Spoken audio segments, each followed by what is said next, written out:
আল্লাহ রাসূল সাল্লাল্লাহু আলাইহি সাল্লাম একটা ভরা মজলিসে বললেন, এখন এক সাহাবী এসে এখানে বসবে, এই সাহাবীটা জান্নাতি। সব সাহাবারা অবাক, না জানি তিনি কার কথা বললেন। সবাই দেখতে পেলেন ইন দ্য মিন টাইম এক আনসারী সাহাবী এসে এই জায়গাটাতে বসলো।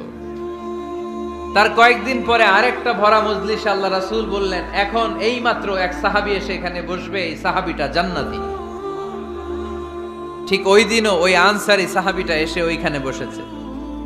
আবার কয়েকদিন পরে আল্লাহ রাসূল সাল্লাল্লাহু আলাইহি ওয়াসাল্লাম বললেন, এই মুহূর্তে এই মজলিসে এমন এক সাহাবী ঢুকবে, এই সাহাবীটা জান্নাতি। সবাই খেয়াল করে দেখলো, ওই যে আনসারী সাহাবীর কথা রাসূল সাল্লাল্লাহু আলাইহি ওয়াসাল্লাম আগে বলেছিলেন, ওই সাহাবী এসে ইন দ্য মিন টাইম ওই জায়গায় বসেছে। চিল্লায় পড়েন সুবহানাল্লাহ। সব সাহাবীরা অবাক হয়ে গেলেন। ঘটনা কি?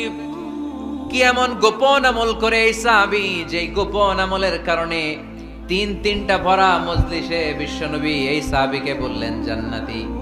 সাইয়েদনা আব্দুল্লাহ ইবনে আমর ইবনুল আস গোপন তথ্য বের করার জন্য এই সাহাবীর বাড়িতে চলে যেয়ে সাহাবীকে সালাম দিয়ে বললেন, ও আনসারী সাহাবী, আমার বাবার সাথে আমার ঝগড়া হয়েছে, আমি 3 দিনের জন্য তোমার বাড়িতে মেহমান হতে চাই। কয়দিনের জন্য?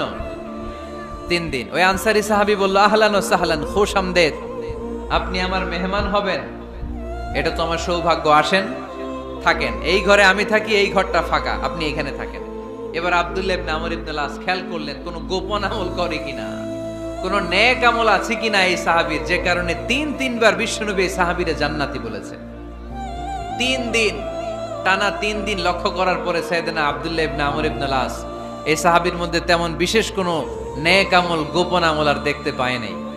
3 দিন যখন শেষ, যাওয়ার পথে বলে, ভাই আসলে আমার আব্বার সাথে আমার তেমন কোনো ঝগড়া টগড়া হয় নাই, ঝগড়া টগড়া কিছু না, আমি বিশেষ একটা কারণে এসেছি। বিশ্বনবী তোমাকে জান্নাতি বলে ঘোষণা করেছে, আমি দেখার জন্য এসেছি যে তুমি কি আমল করো, কিন্তু আমি তো বিশেষ কোনো আমল দেখলাম না। নামাজের সময় নামাজ পড়ো, তাহাজ্জুদের সময় তাহাজ্জুদ পড়ো, কোরআন তেলাওয়াতের সময় কোরআন তেলাওয়াত করো, আমি যা ইবাদত করি তাই তো করো, বরং আমার চেয়ে আরো কম করো। কি এমন তোমার আমল যে আমলের কারণে বিশ্বনবী তোমারে জান্নাতি বলেছে?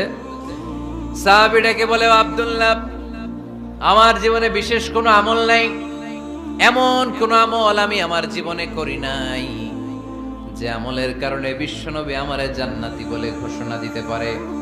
তবে হ্যাঁ, এমন একটি আমল আছে, প্রতি রাতে ওই আমলটা করে আমি বিছানায় ঘুমাতে যাই। প্রতি রাতে এশার নামাজের পরে আমি যখন আমার বিছানায় ঘুমাতে যাই, আমি আমার অন্তরে কারো ব্যাপারে কোনো ঘৃণা, কোনো ক্ষোভ আমার অন্তরে পুষে রাখি না। সুবহানাল্লাহ পড়েন। কোনো ক্ষোভ, কোনো ঘৃণা, কোনো হিংসা, কারো ব্যাপারে অহংকার, জেলাসি, এগুলো অন্তরে নিয়ে আমি ঘুমাই না। আমি যখন ঘুমাতে যাই, আমি সবাইরে ক্ষমা করে দিয়ে, মাফ করে দিয়ে ঘুমাতে চলে যাই। হয়তো এই আমলটা আল্লাহ তাআলার কাছে অত্যন্ত প্রিয় হতে পারে, এই কারণেই হয়তো বিশ্বনবী আমাকে জান্নাতি বলে ঘোষণা করেছে। চিল্লায় পড়তে হবে আল্লাহু আকবার। এজন্য রাতের বেলায় যখন বিছানায় যান, সব ভুলে যান। কে গালি দিছিল ভুলে যান, কে ঠকাইছিল ভুলে যান, কে অপমান করেছিল ভুলে যান, কার সাথে মারামারি হয়েছিল ভুলে যান।